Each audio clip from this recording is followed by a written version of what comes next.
नमस्कार दोस्तों, आप सभी का फिर से एक बार स्वागत है एसएचआर ग्लोबल इंडिया पर। आज हम DECE पार्ट 2 जो आपकी सेकंड बुक है उसकी यूनिट सेकंड के ऊपर बात करने वाले हैं और इसमें आज हम बात करने वाले हैं स्वास्थ्य की संकल्पना पर। आज का जो हमारा डिस्कस है वो रहेगा स्वास्थ्य की संकल्पना पर, द कॉन्सेप्ट ऑफ हेल्थ। यहाँ पर कुछ बातें इस टाइप से हम करने वाले हैं कि जो भी हमारे स्वास्थ्य से रिलेटेड चीज़ें हैं उन सभी के अंदर विभिन्न टाइप की नशीले पदार्थों से दूर रहना। काफ़ी लंबे समय तक हम लोगों ने कुपोषण तथा संतुलित आहार के बारे में कुछ नहीं सोचा। जैसे जैसे टाइम चेंज होता गया वैसे वैसे स्वास्थ्य की संकल्पना भी कुछ कुछ चेंज होती गई। उनके ऊपर अपन डिस्कस करते हैं। अधिकांश जो मनुष्य है वो अपने स्वास्थ्य के प्रति लापरवाह होता है, नॉर्मल सी बात है। संतुलित आहार नहीं होना, ठीक है, अच्छे न्यूट्रिशंस वाली चीज़ों को अपने भोजन के अंदर शामिल नहीं करना, ये सब चीज़ें उसके अंदर शामिल है। साथ ही साथ में ये अस्वस्थ हो जाता है। जब मनुष्य को स्वास्थ्य का महत्व तभी समझ जाता है जब वो अस्वस्थ हो जाता है। हम फल फ्रूट कब खाते हैं? ज़्यादातर तब कि जब बीमार होने लगते हैं। उसके अलावा तो burger, dosa, idli, fast food, जो भी जितने भी अन्य टाइप के फास्ट फूड, उनके ऊपर अपनी निर्भरता जो है वो ज़्यादा है, डिपेंडेंसी ज़्यादा है। ठीक है, तो मनुष्य को स्वास्थ्य तभी समझ में आता है जब वो बीमार होता है। और जब वो बीमार होता है तो किसी भी कारण से अस्वस्थ हो जाता है। जितना प्रयास मनुष्य धन, शक्ति, शौर्य तथा ज्ञान प्राप्त करने के लिए करता है, इतना प्रयास वो कभी भी स्वस्थ रखने के लिए नहीं करता। मतलब जब तक चल रहा है तब तक चल रहा है, ठीक है। बीमार होते हैं तब हम स्वास्थ्य के लिए या हमारे शरीर के लिए भागते हैं कि हाँ भाई अब दिक्कत होना स्टार्ट हो चुकी है। साथ ही साथ में स्वास्थ्य को प्रभावित, मतलब एक पर्टिकुलर परिभाषा के अंदर आप स्वास्थ्य को नहीं बांध सकते। बहुत ज़्यादा मुश्किल है परंतु जरूरी भी है, उतनी ही ज़्यादा महत्वपूर्ण है, जरूरी है। क्योंकि स्वास्थ्य को मापने के लिए कोई भी निर्धारित मानदंड नहीं होता, परंतु यद्यपि पिछले कुछ वर्षों से स्वास्थ्य की उस परिभाषा की आवश्यकता अनुभव की जा रही है जिसके अंदर हमारा जीवन स्तर जो है वो सुधर सके, जीवन स्तर जो है वो एक अनुकूल स्थिति तक आ सके। जैसे हम बोलते हैं कि नशे से दूर रहना चाहिए, संतुलित आहार करना चाहिए जिसके अंदर विभिन्न टाइप के जो न्यूट्रिशंस है वो होने चाहिए, विटामिन्स भरपूर मात्रा के अंदर होना चाहिए। इसी टाइप से जो भी प्रोटीन वाली चीज़ें हैं उन सभी को हम शामिल कर लें, ठीक है। तो संतुलित आहार की तरफ हम बढ़ रहे हैं, एक फिक्स पर्टिकुलर डाइट प्लान कर रहे हैं। क्या कर रहे हैं? फिक्स पर्टिकुलर डाइट प्लान कर रहे हैं। साथ ही साथ में बात करते हैं स्वास्थ्य की बदलती संकल्पना। जैसा कि बताया गया था कि जैसे जैसे टाइम चेंज हो रहा है वैसे वैसे हमारी डेफिनेशंस भी चेंज हो रही है, कॉन्सेप्ट जो है वो चेंज हो रहे हैं। सबसे पहले समाज के विभिन्न सदस्यों के स्वास्थ्य के प्रति अलग अलग अवधारणाएं हो सकती है, सबकी अपनी अपनी सोच होती है, जिससे स्वास्थ्य एक विशिष्ट संकल्पना उत्पन्न नहीं हो पाती। स्वास्थ्य की परंपरागत जीव चिकित्सीय संकल्पना के अनुसार क्या बोला जा रहा है? यदि किसी भी व्यक्ति को कोई भी बीमारी नहीं हो तो उसे स्वस्थ माना जाता है। सिंपल सी बात है। अगर कोई व्यक्ति है जिसको कोई भी बीमारी नहीं है तो वो स्वस्थ है, जाहिर सी बात है। और इस सिद्धांत के अंतर्गत अन्य निर्धारकों को अत्यधिक महत्व नहीं दिया गया। मतलब और कुछ नहीं है, व्यक्ति अगर को बीमार नहीं है इसका मतलब स्वस्थ है, ठीक है। ये डायरेक्ट बोला गया है, जिनमें सांस्कृतिक, सामाजिक और मनोवैज्ञानिक कारक प्रमुख थे। दूसरी बात, और बात किया जाता है कि इसके अतिरिक्त, इस संकल्पना के अतिरिक्त कुपोषण, दीर्घकालिक रोगों, नशीली दवाओं का दुरुपयोग, मानसिक बीमारी आदि जैसी प्रमुख मानव समस्याओं पर अधिक ध्यान नहीं दिया गया। नशीली दवाएं या फिर दीर्घकालिक जो रोग है, लगातार लंबे समय से कई जो रोग है वो चलते आ रहे हैं, इन सब के ऊपर, इन सभी फैक्टर्स पे कोई भी टाइप का ध्यान नहीं दिया गया। और क्या बोला जा रहा है कि स्वास्थ्य की जैव चिकित्सीय संकल्पना की कमियों को दूर करने के लिए पारिस्थितिकी तथा मनोसामाजिक संकल्पनाएं उभर कर सामने आई। कौन कौन से की? पारिस्थितिकी और मनोसामाजिक संकल्पनाएं जो है वो आपके सामने आई। अब इसके अंतर्गत आप क्या बोल सकते हो कि जो आपके पास में पारिस्थितिक संकल्पना है, कौन सी पारिस्थितिक संकल्पना है, इसके अंतर्गत क्या बोला जाता है? इसके अंतर्गत ये बोला जाएगा कि जो भी मनुष्य है और परिवेश के बीच उचित संतुलन को स्वास्थ्य माना गया है। मनुष्य और परिवेश, उसके आसपास का जो परिवेश है उसके बीच में अगर संतुलन है तो उस मनुष्य को स्वस्थ माना गया। परिवेश के बीच में असामंजस्य रोग का कारण बनता है, और प्राकृतिक परिवेश से सामंजस्य बनाए रखने के लिए मनुष्य की जो जीवन प्रणाली है या जीवन प्रत्याशा जो है, जीवन प्रत्याशा मतलब जीवन जीने की जो इच्छा है, उसको जीवन स्तर में वृद्धि होती है। यदि कोई व्यक्ति खुश है ना, तो उसका जीवन जीने की जो प्रत्याशा है, संभावना है, या फिर उसकी जो रुचि है, वो उसके जीवन स्तर को बढ़ाती है। साथ ही साथ में सामाजिक विज्ञान के विकास के साथ में स्वास्थ्य को मनोसामाजिक संकल्पना में प्रादुर्भाव हुआ, जिसके अनुसार स्वास्थ्य को मात्र जैविक क्रिया ही नहीं अपितु सामाजिक प्रक्रिया के संपर्क में भी देखा जाने लगा। मतलब सिर्फ और सिर्फ शरीर के लिए ही नहीं बल्कि सामाजिक क्रिया के लिए भी इसको माना जाने लगा। स्वास्थ्य को प्रभावित करने वाले जो मुख्य कारक है, उसके अंदर कौन कौन से कारकों को, मनोवैज्ञानिक, सामाजिक, सांस्कृतिक और आर्थिक कारकों को हमने क्या किया, सम्मिलित किया। कौन कौन से हो सकते हैं आपके पास में? मनोवैज्ञानिक कार्य है, सामाजिक और सांस्कृतिक कार्य है, और आर्थिक जो कारक है, इन सभी को आपने क्या किया, उसमें सम्मिलित किया, इंक्लूड किया। स्वास्थ्य की जो परंपराएं हैं, समाज की जो परंपराएं हैं, रीति रिवाज व्यक्ति के स्वास्थ्य पर सकारात्मक और नकारात्मक प्रभाव डालते हैं। ठीक है, पॉजिटिव और नेगेटिव जो है इम्पैक्ट डालते हैं। और उदाहरण के लिए जो समुदायों में गर्भपात की संभावनाएं के चलते गर्भवती स्त्रियों के कुछ खाद्य पदार्थ निषेध माने जाते हैं। फॉर एग्जाम्पल, जो भी प्रेग्नेंट लेडीज होती है, उन सभी के खान पान के अंदर कुछ चीज़ों को रोका गया है कि आप इन चीज़ों का सेवन नहीं कर सकते, इससे आपके स्वास्थ्य पर बुरा प्रभाव पड़ता है। साथ ही साथ में यहाँ पर अलग अलग जो संकल्पनाएं हैं, अलग अलग जो कॉन्सेप्ट है वो दिए गए। आप एक बात कर सकते हो कि जो भी स्वस्थ शरीर होगा उसमें स्वस्थ मस्तिष्क, जो कि एक अनुकूल परिवार तथा सुदृढ़ परिवेश के माध्यम से ही प्राप्त हो सकता है। मेनली क्या बोला गया, एक स्वस्थ शरीर में ही एक स्वस्थ दिमाग और एक स्वस्थ आत्मा का आप बोल सकते हो समाई हो सकती है। ठीक है, वो व्यक्ति अच्छे विचारों से अपने आप को ग्रोथ और वृद्धि और विकास की तरफ ले जा सकता है। इन सभी की बातें हम कर सकते हैं। और क्या है, स्वास्थ्य की जो परिभाषा है, विश्व स्वास्थ्य संगठन WHO ने 1948 के अंदर इसकी परिभाषा रखी। स्वास्थ्य वह स्थिति है जब कोई व्यक्ति का शारीरिक, मानसिक और सामाजिक 3 रूप से स्वस्थ होता है। शारीरिक शरीर से, मानसिक मन से, सामाजिक मतलब आसपास के वातावरण, मतलब आसपास के लोगों से। वही चीज़ कि कोई व्यक्ति अपने ढंग से चल रहा है, अपने ही तरीके से चल रहा है, आसपास के लोग अगर उसको इफेक्ट करते हैं तो उसकी मानसिक स्थिति के अंदर कुछ ना कुछ बदलाव होते हैं, जिसकी वजह से वो व्यक्ति बीमार रहना भी शुरू हो सकता है। ठीक है, नेक्स्ट, सामाजिक और आर्थिक रूप से उत्पाद जीवन जीने की क्षमता को भी स्वास्थ्य की परिभाषा के अंतर्गत सम्मिलित किया गया। कोई भी जो व्यक्ति है उसके सामाजिक और मानसिक स्वास्थ्य का आंकलन करने के लिए कोई भी निर्धारित आयाम मौजूद नहीं है। मतलब आप किसी भी व्यक्ति को मानसिक रूप से वो कितना स्वस्थ है, इसको आप माप नहीं सकते। कोई भी व्यक्ति आपके सामने हंस रहा है, बोल रहा है, हंस के बोल रहा है, उससे ये नहीं पता चलता कि उसकी मन स्थिति कैसी है, मानसिक स्थिति कैसी है। ठीक है, नेक्स्ट, स्वास्थ्य को एक स्थिति के रूप में आंका जा सकता है जिसमें व्यक्ति के बदलते परिवेश और जीवन की जो आवश्यकता है उसमें सतत समायोजन की स्थापना करने के लिए प्रयास करता है।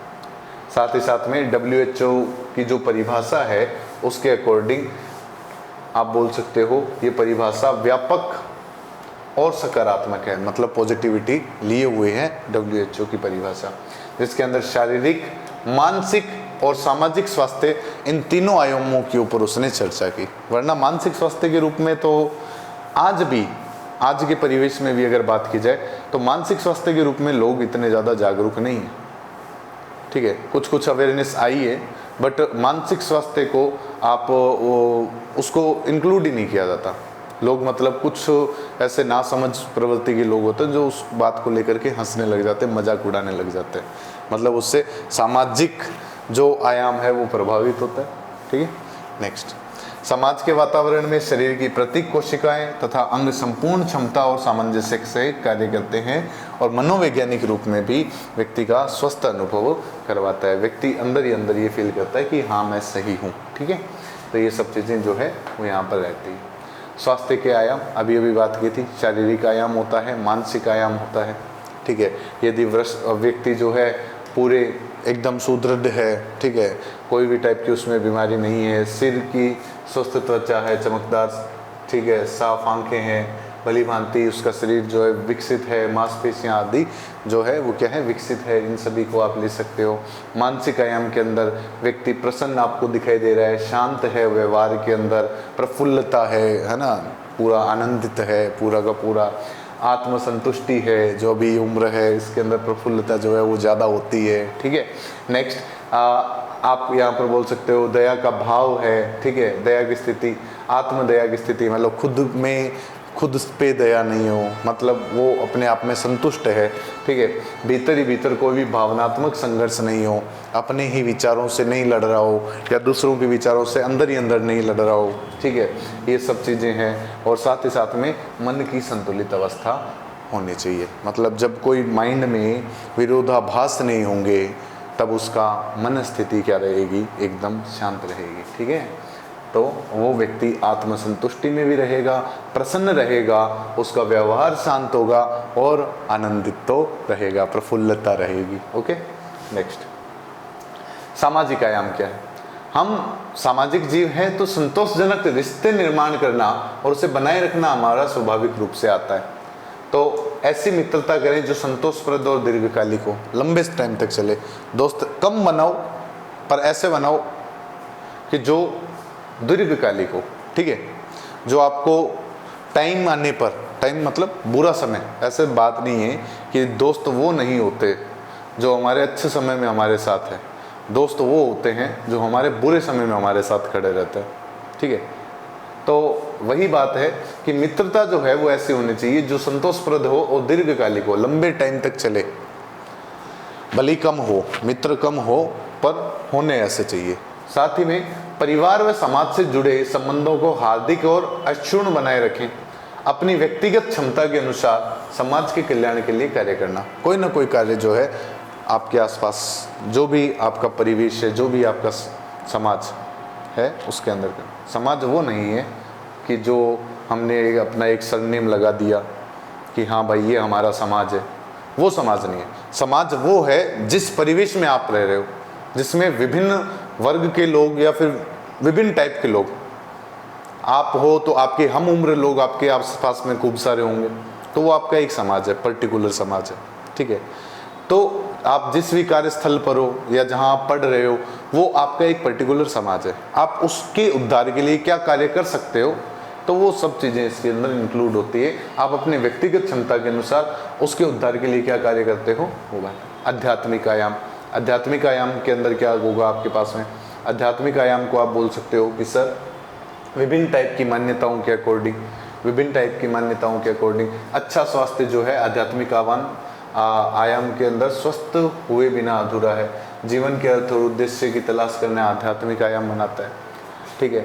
ये हमारे स्वास्थ्य की निजी मान्यताओं और मूल्यों को दर्शाता है। अच्छे आध्यात्मिक स्वास्थ्य को प्राप्त करने के कोई भी निर्धारित तरीका नहीं है। कुछ बातें जो है क्या है, समुचित ज्ञान की प्राप्ति, स्वयं को एक आत्मा के रूप में जानने का निरंतर बोध, सर्वोच्च आत्मा के निरंतर संपर्क में रहना। हम बोलते हैं ना कि ये शरीर जो है, शरीर नश्वर है, इसमें बस जो आत्मा है, आत्मा एक एनर्जी की तरह है जो एक शरीर से दूसरे शरीर में प्रवेश कर जाती है मृत्यु के उपरांत। तो जो भी एक परमात्मा तत्व है उसके साथ में उसको जोड़ना, आपकी जो भी आइडियोलॉजी है उसके अकॉर्डिंग आप जिस भी किसी को मानते हो उसके अकॉर्डिंग उसके प्रति श्रद्धा भाव रखना, जिससे मन के अंदर एक शांति हो, मन स्थिति जो है वो एकदम सुदृढ़ बनी रहे, ठीक है। अपने शरीर के साथ साथ भौतिक जगत की किसी भी वस्तु से मोह नहीं रखना, दूसरी आत्माओं के प्रभाव में आए बिना उनसे भाईचारे का नाता रखना, मतलब बिना मोह के। पर ऐसा नहीं होता लगभग केस में। इस प्रकार की जो व्यक्ति कर्म उत्पन्न होते हैं उससे उच्च स्तरीय विशिष्ट हो पाएंगे, ठीक है। यहाँ तो मोह जो है वो पहले होता है, ठीक है, मोह के धागे। नेक्स्ट, सर्वोच्च आत्मा से निरंतर बौद्धिक और संप्रेषण, ताकि सकारात्मक ऊर्जा प्राप्त कर सकें और विशुद्ध कर्म की ओर प्रेषित की जा सके। आत्मा जो है, आत्मा स्वयं को तथा दूसरों को विनीत, अनश्वर, दुर्गुण रहित पाएगी, जिससे कोई भी सांसारिक बाधा त्रस्त नहीं होगी। मतलब आप अपने आप को अच्छा रखो, आसपास का वातावरण अच्छा रखो, दूसरों की उन्नति के लिए जो कुछ आपसे बन सके, जितना कुछ बन सके वो कीजिए। अपने आसपास के परिवेश में आप अपने आप को खुश पाओगे। तो ये सब बातें इसके अंतर्गत की गई है। नेक्स्ट बात अपन करते हैं। तो व्यावसायिक आयाम क्या है? व्यावसायिक आयाम आप बोल सकते हो कि कोई भी व्यक्ति जो है उसका व्यवसाय निर्धारित लक्ष्य और क्षमताओं के अनुरूप होता है, तो उसका जो शारीरिक और मानसिक स्वास्थ्य जो है वो सकारात्मक रूप से प्रभावित होता है। हम बहुत सारे लक्ष्यों को लेकर के चलते हैं, ठीक है, तो उसके अकॉर्डिंग आत्मसम्मान बढ़ता है, सेल्फ कॉन्फिडेंस भी आता है, ठीक है। जो भी कार्य, जो भी एम हम लेकर के चले हैं, वो अगर एम पूरा हो जाए तो उससे क्या होता है बेटा, सेल्फ कॉन्फिडेंस जो है वो बिल्ड होता है, ठीक है। तो इसको आप व्यावसायिक आयाम के अंदर इंक्लूड कर सकते हो। और जीवन के अंदर जो व्यवसाय सफलता है, व्यवसाय जो है वो सफलता का प्रतीक है। क्या होता है, कई व्यक्तियों के जीवन में व्यवसाय जो है वो सफलता का प्रतीक होता है, क्योंकि ये आर्थिक रूप से भी आपको क्या करता है, सक्षम करता है, जो धन प्राप्ति के अतिरिक्त संतुष्टि, संपूर्णता प्राप्त करने के लिए भी महत्वपूर्ण है। कॉन्फिडेंस आता है, क्या आता है, कॉन्फिडेंस आता है पूरा का पूरा। तो ये सब बातें अपन कर रहे हैं, लगातार आप ध्यान से क्लास से लेते रहिए और इनके स्क्रीनशॉट बीच बीच में लेते रहिएगा बच्चों, ठीक है।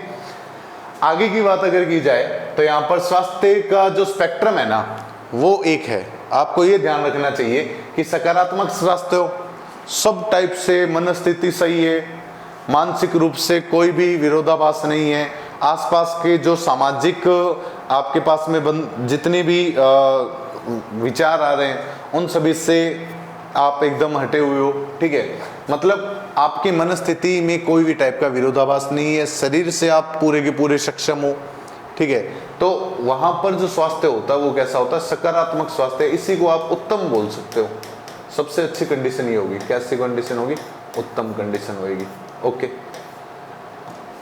अब अगर ये सबसे उत्तम कंडीशन है, बाद में आता है बेहतर स्वास्थ्य, कि हाँ भाई ठीक है, सही है। बाद में आता है कि मानसिक रूप से तो पता नहीं, पर कोई भी टाइप का विकार नहीं है, रोग नहीं है, थोड़ा कम, मतलब ऊपर से नीचे का पैटर्न नहीं है।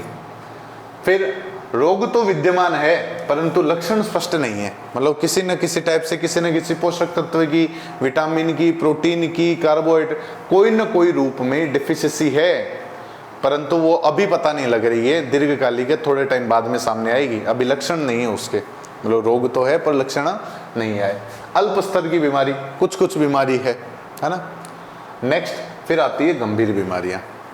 तो ये एक पूरा का पूरा स्पेक्ट्रम होता है, पर जो एक अच्छा स्वास्थ्य माना जाता है वो सकारात्मक स्वास्थ्य और बेहतर स्वास्थ्य कुछ कुछ इनके कंपैरिजन में काफ़ी सही है। तो यहाँ पर धीरे धीरे अस्वस्थता जो है ऊपर से नीचे के क्रम में बढ़ती जाती है। आगे की बात की जाए तो स्वास्थ्य के जो निर्धारक है, इसके अंदर बात की जाती है अनुवांशिकी और पर्यावरणीय कारक जो है वो महत्वपूर्ण है। कौन कौन से? अनुवांशिक। बच्चा जो है वो अपने माता पिता से कुछ गुण जो है वो कंटेन करता है, लेकर के चलता है गुणसूत्रों के द्वारा, है ना। तो उसकी बहुत कुछ जो चीज़ें हैं वो अपने माता पिता के ऊपर डिपेंड करती है। जेनेटिक्स, अनुवांशिकी आप लोगों ने पढ़ा होगा, है ना। तो वही बातें हैं कि माता पिता से के द्वारा एक पीढ़ी से दूसरी पीढ़ी के अंदर जो गुण हैं जीन्स के द्वारा एक दूसरे में संचरण होते हैं, और इसी को ये अपन क्या बोलते हैं, जेनेटिक्स, अनुवांशिकता, अनुवांशिकी, है ना।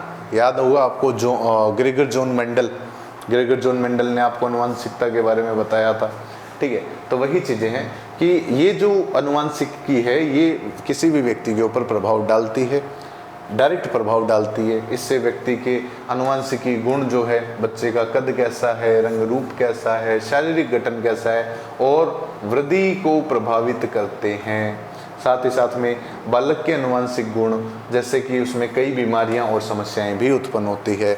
यदि माता पिता से, पेरेंट्स से में अगर कुछ गंभीर बीमारियां हैं तो हो सकता है कि वो उस बच्चे में भी ट्रांसफ़र हो जाए जीन्स के थ्रू, ठीक है। ऐसा होने की संभावना ही रहती है। बालक के जो अनुवांशिक गुण हैं बालक की वृद्धि पर प्रभाव तो डालते हैं, और यहाँ पर गोडार्ड जो है उनके अकॉर्डिंग मंदबुद्धि की माता पिता की संतान, मंदबुद्धि की, तीव्र बुद्धि की माता पिता की जो संतानें हैं वो तीव्र बुद्धि की होती है, ठीक है। ऐसा हो सकता है, ठीक है, अनुवांशिकी जीन्स की वजह से। नेक्स्ट बालक की जो मानसिक क्षमता है से उसकी अन्य क्षमताएं जो है वो प्रभावित होती है। सीधी सी बात है, बच्चे की मानसिक स्थिति सही नहीं है, वो खाना अच्छे से नहीं खा पा रहा है, तो उसके शरीर के ऊपर उस टाइप का इम्पैक्ट पड़ेगा। ठीक है, कुछ बच्चे जो होते हैं वो थोड़ा लेट समझते हैं। ठीक है, उनके लेट समझ में आता है, मतलब मतलब एक टाइप से आप बोल सकते हो उनमें वृद्धि तो होती है पर विकास नहीं हो पाता। ठीक है, वही चीज़ें हैं, ग्रोथ होती है, डेवलपमेंट नहीं हो पाता। ग्रोथ और डेवलपमेंट में बहुत बड़ा फ़र्क है। ग्रोथ मतलब सिर्फ शरीर की वृद्धि हो रही है, डेवलपमेंट मतलब उसकी सोचने विचारने की जो क्षमता है उसकी कमी है ना। कई बार आप ऐसा देखते हो कि कुछ बच्चे जो होते हैं कि 14 साल का बच्चा है या 12 साल का जो बच्चा है, उसके अंदर जो बुद्धि है वो बहुत ही ज़्यादा शार्प है। 18 या 19 साल के बच्चे की तरह वो व्यवहार कर रहा है, मतलब उसकी ग्रोथ और जो डेवलपमेंट है, डेवलपमेंट ग्रोथ के कंपैरिजन में ज़्यादा है। ठीक है, उम्र से ज़्यादा है। नेक्स्ट, कुछ बच्चे ऐसे होते हैं जो 14-15 साल के हैं पर उनके अंदर जो बुद्धि है वो 8-9 साल के बच्चों के अकॉर्डिंग होती है। मतलब यहाँ पर डेवलपमेंट जो है उसका स्तर कम है एज कम्पेयर टू आपके ग्रोथ। नेक्स्ट, पर्यावरण तथा परिवेश। जन्म से पहले तथा जन्म के पश्चात बच्चे के विकास के लिए परिवेश एक महत्वपूर्ण, सराउंडिंग, उसको कैसा एनवायरनमेंट मिल रहा है, साथ ही साथ में जन्म के बाद में भौतिक और सामाजिक दो प्रकार के परिवेश जो है उसके वृद्धि के लिए रहेंगे। भौतिक परिवेश में क्या होता है, यहाँ पर स्थितियाँ सम्मिलित होती है, पारिस्थितिक स्थितियाँ सम्मिलित होती है, और सामाजिक परिवेश के अंदर परिवार, संस्कृति, धर्म तथा सामाजिक वर्ग आदि सम्मिलित होते हैं।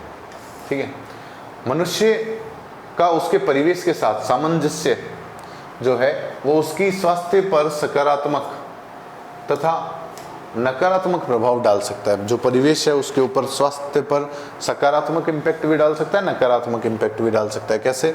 स्वास्थ्य सेवाएं। तो यहाँ पर अपन बात कर लेने वाले हैं, अगला जो टॉपिक आपके पास में कौन सा, स्वास्थ्य सेवाएं।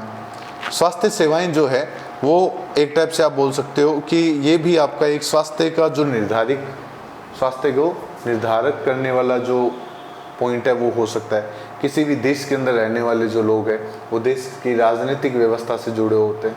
देश के अंदर उपलब्ध स्वास्थ्य सेवाएं जो होती है उनकी वितरण की व्यवस्था से संबंधित होते हैं। साथ ही साथ में राजनीतिक व्यवस्था, मतलब जो भी राजनीतिक व्यवस्था, जो भी रूल कर रहे हैं, ठीक है, उनके अकॉर्डिंग जो भी हमको फैसिलिटीज़ दी हुई है उसके अधीन होते हैं हम। ठीक है, साथ ही साथ में स्वास्थ्य सेवाएं व्यक्ति की जीवन गुणवत्ता स्तर और स्वास्थ्य पर अधिक प्रभाव डालती है। उदाहरण के लिए जितनी भी प्रेग्नेंट लेडीज़ है उनके स्तनपान कराने वाली माताओं और नवजात शिशुओं के पोषण और स्वास्थ्य की संबंधित आवश्यकताओं को पूरा करने के लिए बाल एवं मातृ स्वास्थ्य में वृद्धि की जा सकती है। ठीक है, उनकी जो रेशियो है उसके अंदर वृद्धि हो सकती है, और इसी के अंदर किसी भी बीमारी के उपचार के लिए स्वास्थ्य सेवाएं बहुत ही ज़्यादा महत्वपूर्ण है। जैसे यहाँ पर आप बोल सकते हो निरोधक जो दवाएं हैं और उपचारात्मक सेवाएं जो है वो प्रदान की जाती है, और इन स्वास्थ्य सेवाओं का जो सुलभ और सामाजिक रूप से स्वीकार्य होना बहुत ज़्यादा महत्वपूर्ण है। ये जितनी भी टाइप की जो सेवाएं हैं इनका क्या होना, सुलभ, ठीक ढंग से और सामाजिक रूप से स्वीकार्यता। कई बार सराउंडिंग्स ऐसी परमिशंस नहीं देती। चलते हैं आगे। नेक्स्ट, सामाजिक आर्थिक परिस्थितियां जो है और जीवन शैली। क्या होता है, मनुष्य जो है वो जीवन व्यतीत करने की जो शैली है उसके अंतर्गत क्या होता है, सामाजिक मूल्य, विचारधाराएं, मनोवृत्तियां, व्यवहार और पद्धतियां जो है ये सारी की सारी चीज़ें सम्मिलित होती है। ठीक है, जीवन यापन करने के लिए व्यक्ति की जो स्वास्थ्य के ऊपर प्रभाव डालती है। फॉर एग्जांपल क्या है, स्मोकिंग है, ड्रिंकिंग है, ऐसे व्यक्ति जो है वो अक्सर स्वास्थ्य संबंधित बीमारियों का शिकार हो जाते हैं। लंग्स से रिलेटेड हुआ, लीवर से रिलेटेड हुआ, और विभिन्न टाइप के सामाजिक परिवेश में भी वो व्यक्ति फिट नहीं हो पाते हैं। ठीक है, बीमारी ज्ञात होने के बाद भी अपने आहार में परिवर्तन जो करते हैं और अपने व्यवहार पद्धति भी बदल लेते हैं, उचित जीवन शैली को आत्मसात करके बेहतर स्वास्थ्य को प्राप्त किया जा सकता है। पता चल गया कि अभी बीमार है, उसके बाद में आप जीवन शैली को चेंज कर ले तो इन सभी चीज़ों से होगा। बेहतर पोषण, पेयजल, है ना, तो ये सब चीज़ें जो है, पर्याप्त नींद और शारीरिक कार्य जो है, और अपने आसपास स्वच्छता, मेन चीज़ होती है स्वच्छता। कोई भी व्यक्ति अगर बीमार है और वो अपने आसपास स्वच्छता रखता है, हाइजीनिक है, तो इसका मतलब उसके सही होने की जो परसेंटेज है वो बढ़ जाते हैं एक टाइप से। वो व्यक्ति मानसिक रूप से जरूर पूरा का पूरा सही हो सकता है, पॉजिटिविटी उसके सराउंडिंग होगी। सामाजिक मतलब लोग ज़्यादा से ज़्यादा आकर के उस व्यक्ति से जुड़ेंगे, वो व्यक्ति वैसे खुश रह सकता है, ठीक है। हालांकि उसे पता है कि वो बीमार है, बट आसपास सराउंडिंग्स में अगर पॉजिटिविटी रहेगी, उससे उस व्यक्ति के सही होने की जो परसेंटेज है, उसकी जो दर है वो ज़्यादा हो सकती है। पर उसके लिए क्या होना चाहिए, आसपास का जो परिवेश है वो स्वच्छ होना चाहिए, हाइजीनिक होना चाहिए। व्यक्ति की जीवन शैली पर सामाजिक और आर्थिक परिस्थितियों का जो प्रत्यक्ष है और अप्रत्यक्ष प्रभाव भी पड़ता है। कैसे? जैसे विकसित देश है जितने भी, उनमें आर्थिक समृद्धि के चलते बीमारियां नियंत्रण की गई है, जिससे जीवन की गुणवत्ता स्तर बढ़ा है और व्यक्तियों का जीवन काल भी बढ़ा है।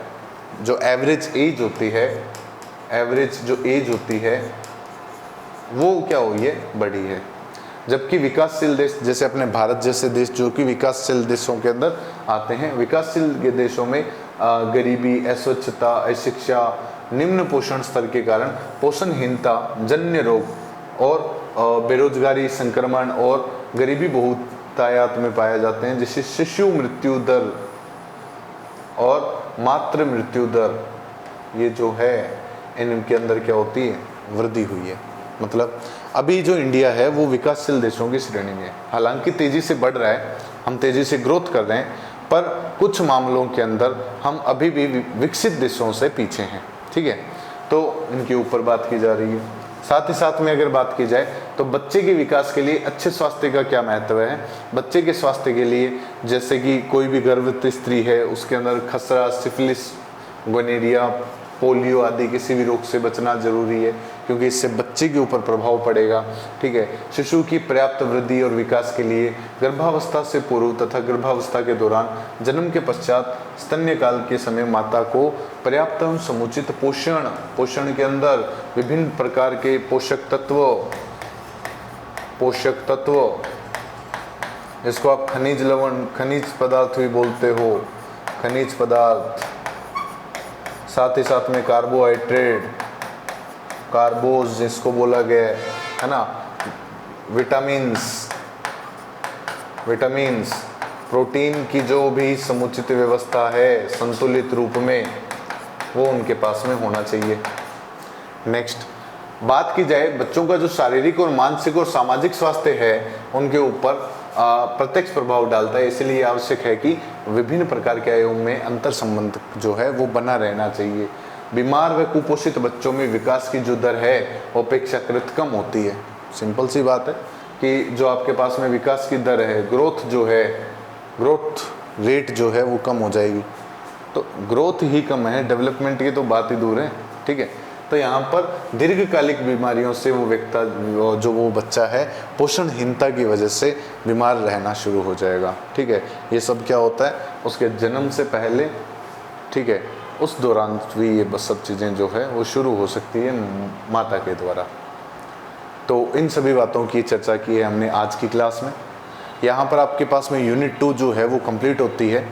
मिलते हैं हम अपनी अगली क्लास के अंदर, तब तक के लिए नमस्कार।